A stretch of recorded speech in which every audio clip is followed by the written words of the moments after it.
Chapter 3 Bloodline of Power. The soft glow of the moon illuminated the palace as Zuri lay restless in her chambers. The intricacies of Prince Kamari's proposal weighed heavily on her mind. His presence had ignited an undercurrent of both fear and intrigue within her. She had always known that ruling the Age Kingdom would require navigating the delicate web of alliances and enemies, but she hadn't anticipated the intensity of this first major test. Marriage. The very thought of it felt like a chain around her neck, tightening with each passing day. She knew what the people whispered, that a queen needed a king, that a strong ruler required a strong man at her side. But Zuri had always believed that her strength came from within, not from some man's proximity to the throne. And yet, she also understood the precarious position her kingdom was in. The Maza's military might was undeniable, and an alliance with them could shield her people from outside threats. But at what cost? She sat up, pushing aside her silken covers. Sleep would not come tonight. Her thoughts were too loud, the future too uncertain. As she stepped toward the window, the cool night breeze brushed against her face, calming her restless mind. She stared out into the vastness of the kingdom, the flickering lights of the city below reminding her of the lives that depended on her decisions. There was a knock at the door. "Enter," Zuri called, her voice quiet but firm. The door creaked open, and Ife slipped inside, her eyes soft with concern. "I knew you wouldn't be sleeping," she said, crossing the room to stand beside Zuri. Zuri offered her friend a small, tired smile. "I can never hide anything from you." "You've been on edge since Prince Kamari arrived," Ife observed, folding her arms. "You don't have to pretend that his offer isn't weighing on you." Zuri sighed, leaning against the window frame. "It's not just his offer, it's everything. The council, the people, the threats from other kingdoms. They all look at me and see weakness. They see a young woman on the throne, and they wonder how long it will be before I fail." Ife tilted her head, studying Zuri with a mixture of sympathy and understanding. "You've already proven that you're not weak, Zuri. You've made the hard decisions. You've shown them that you're willing to do whatever it takes to rule. But I know this is different. The Maza Kingdom is no small matter, and Kamari isn't just another suitor. He's a threat, even if he comes disguised as an ally." Zuri nodded, grateful for Ife's blunt honesty. "He speaks of unity, of strength in numbers, but I know what he really wants. He wants to control AJ. He wants to expand his kingdom, and marrying me would give him that foothold. But I will not let AJ be swallowed by his ambitions." "Then what will you do?" Ife asked, her voice soft but pointed. "Reject him outright? That could provoke Maza into taking more aggressive actions. Or will you entertain his proposal, play along while you figure out how to keep him at arm's length?" Zuri pressed her lips together, thinking deeply. The options were few, and none of them were simple. Rejecting Kamari could indeed lead to war, and while Aj's army was strong, it was no match for the Maza's sheer numbers.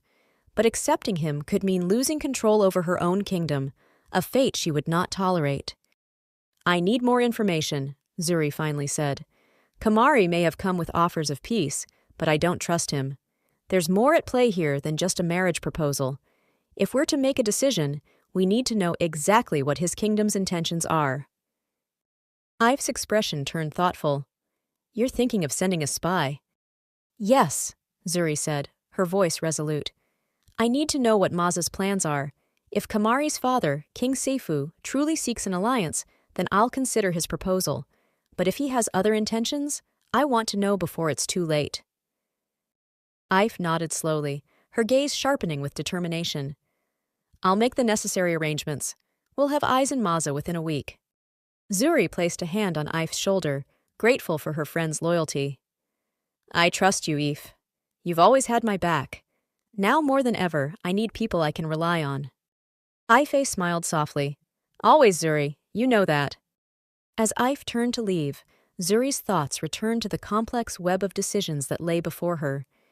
She had inherited the crown, yes, but the true test of her power was only beginning. She knew she had to tread carefully with Kamari, but she would not allow him to dictate her future. She would make her own decisions, for her people and her kingdom. And she would not bow to anyone. The next day, Zuri summoned the council to discuss the terms of Kamari's proposal. The councilmen entered the room one by one, their faces lined with varying degrees of anticipation and uncertainty. They were divided on the issue. Some believed that the marriage alliance was the only way to ensure peace, while others were hesitant, fearing that Zuri would lose control of the kingdom if she accepted. Zuri remained silent as she listened to their arguments. She could feel the pressure mounting, the weight of their expectations pressing down on her shoulders. But she refused to be swayed by fear or desperation.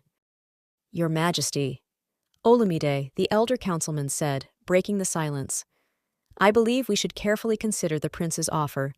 The Maza kingdom is powerful, and an alliance with them could secure our borders for generations. A union with Prince Kamari would not only strengthen our military, but also bolster trade and diplomatic relations."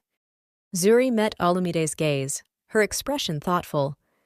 "And what do you propose I do when Kamari inevitably tries to assert control over Ajay?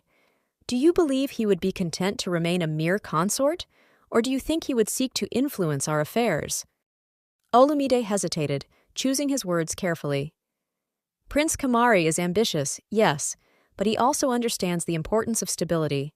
I believe that with careful negotiation, we could maintain our sovereignty while benefiting from the alliance." Zuri's eyes flickered with skepticism, but before she could respond, another councilman spoke up. "With respect, Your Majesty," said Kwaku, a younger, more hawkish member of the council, "I think we are underestimating the prince.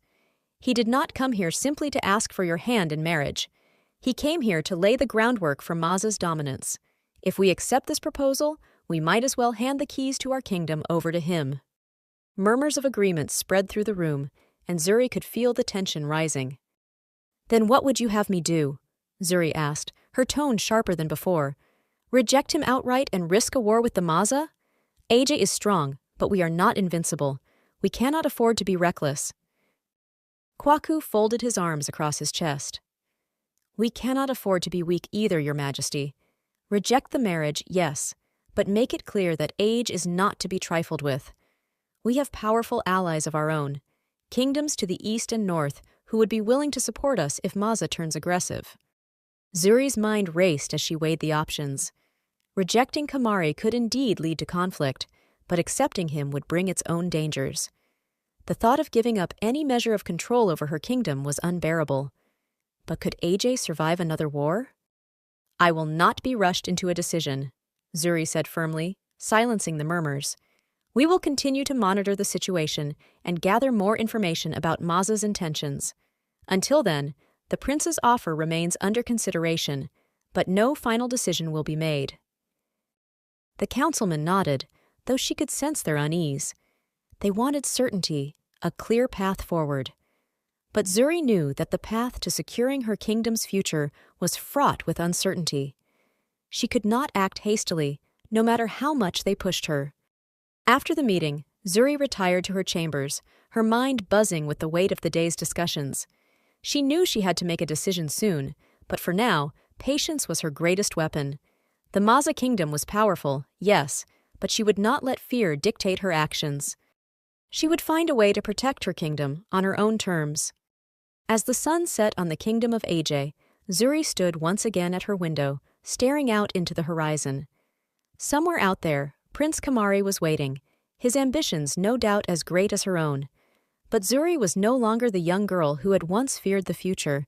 She was a queen now, and she would forge her own destiny. One way or another, she would win this battle. Of that, she was certain.